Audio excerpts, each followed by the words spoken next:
Hello friends, welcome to Bhagavathi life style. இன்றைக்கி என்ன விலாகுன்னு பார்த்தீங்கன்னா வடக்கறி.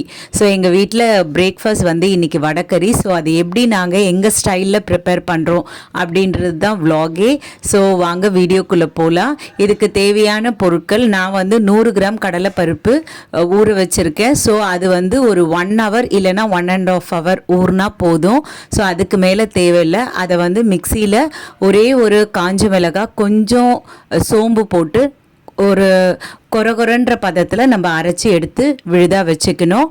அதை தான் இப்போ எங்கள் அம்மா வந்து ஒரு கைப்பிடி மாதிரி, ஒரு குழக்கட்டை மாதிரி பிடிச்சி எண்ணெயில் போட்டு ஹாஃப் குக் ஆகிறது வரைக்கும் அவங்க வறுத்து எடுக்கிறாங்க. அதுக்கு அடுத்தது கொஞ்சம் சோம்பு, ஒரு 2 ஏலக்காய், லவங்கம், பட்டை, இது மட்டும் போட்டு நம்ம அந்த எண்ணெயில் சேர்த்துக்கணும். எண்ணெய் வந்து ஹாஃப் குழிக்கரண்டி இருந்தால் போதும்.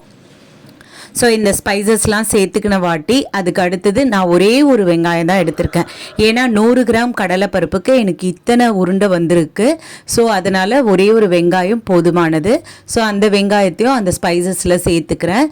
சேர்த்துக்கிட்டு ஒரு கண்ணாடி பதம் வந்த உடனே நம்ம இஞ்சி பூண்டு பேஸ்ட்டை நம்ம சேர்த்துக்கலாம். அதுவும் வந்து நல்லா அந்த பச்சை வாடை போகிறது வரைக்கும் நல்லா அந்த எண்ணெயிலேயே வதக்கி எடுக்கணும். ஸோ அப்போ தான் வந்து அந்த பச்சை வாடை போகும். அதுக்கு அடுத்தது கொத்தமல்லி, புதினா அண்ட் ஒரே ஒரு பச்சை மிளகாய்.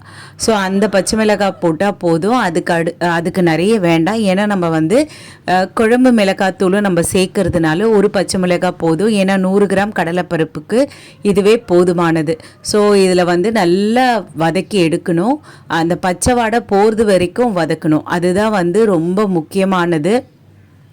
அதுக்கு அடுத்தது நான் 2 மீடியம் சைஸ் தக்காளி, அதை வந்து ஒரு பியூரி மாதிரி அரைச்சிக்கிட்டேன்.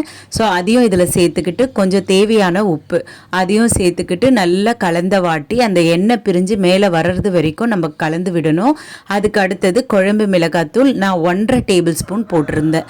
ஸோ அப்போ தான் வந்து கொஞ்சம் அந்த கடலைப்பருப்பு அந்த உருண்டை மாதிரி வச்சுருக்கோம் இல்லைங்களா, அதை வந்து நம்ம கொஞ்சம் அதுக்குள்ளெல்லாம் வந்து நல்லா அந்த மிளகாத்தூள் வந்து நல்லா இறங்கும். ஸோ அதனால் நான் 1.5 டேபிள் ஸ்பூன் போடுறேன்.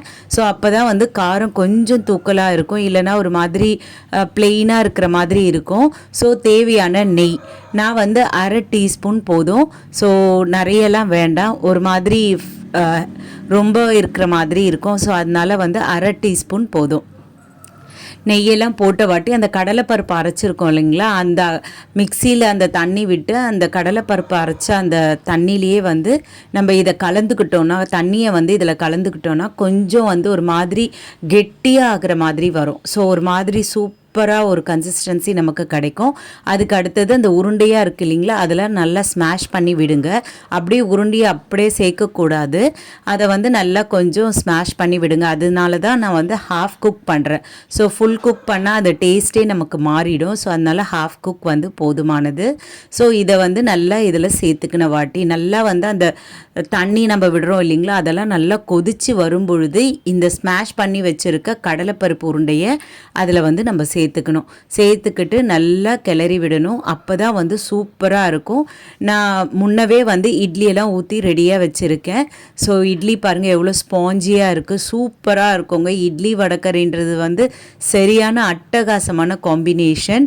ஸோ அதனால தான் இட்லி வடக்கறி இன்றைக்கி வந்து நாங்கள் பிரேக்ஃபாஸ்ட்டாக எடுத்துக்கிட்டோம்.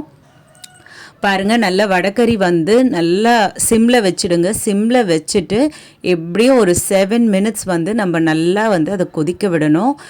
ரொம்ப ஹை ஃப்ளேமில் வைக்காதீங்க, சிம்மில் வச்சாவே போதுமானது. ஸோ ஒரு 7 மினிட்ஸ் கொதிச்சுட்டா நமக்கு அந்த பச்சை வாடை எல்லாமே போயிட்டு நல்லா மேலே எண்ணெய் பிரிஞ்சு வரும். சூப்பராக இருக்குங்க. ஸோ என்னோடய சேனல் உங்களுக்கு பிடிச்சிருந்தா சப்ஸ்கிரைப் பண்ணுங்கள், லைக் பண்ணுங்கள், ஷேர் பண்ணுங்கள் அண்ட் கமெண்ட் பண்ணுங்கள். உங்களோட ஒவ்வொரு லைக்கும் ஒவ்வொரு சப்ஸ்கிரைபும் என்னோட மிகப்பெரிய மோட்டிவேஷன். ஸோ என்ன மாதிரியான ஹவுஸ் ஒய்ஃபை நீங்கள் தான் இந்த சோஷியல் மீடியாவில் வலம் வர செய்யணும். பாருங்கள் எவ்வளோ சூப்பர் கன்சிஸ்டன்சியாக இருக்குது. தேங்க்யூ ஸோ மச்ங்க, இவ்வளோ நேரம் என்னோடய வீடியோவை பொறுமையாக பார்த்ததுக்கு. தேங்க்யூ.